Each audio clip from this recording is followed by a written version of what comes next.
วันนี้เช้าวันจันทร์นะครับนักเรียนกำลังเดินทางไปโรงเรียนนั่นเองป้า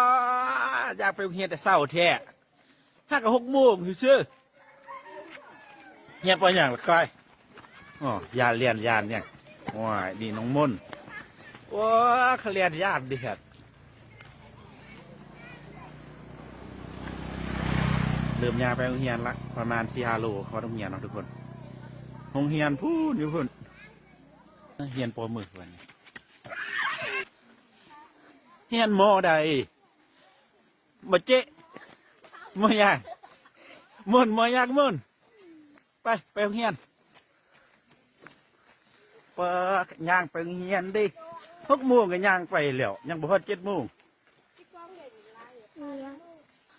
บรรยากาศยามเช้าที่บ้านบับนะครับทุกคนบรรยากาศดีมากครับวันนี้อย่างไปเฮียนพุ่นไก่เฮียนมออย่างหรือมอซ้ำไปเฮียนปออย่างนี่ปออย่างขวาปอซ้ำปอนี่ปออย่างอันนี้ดูปอสี่ป้า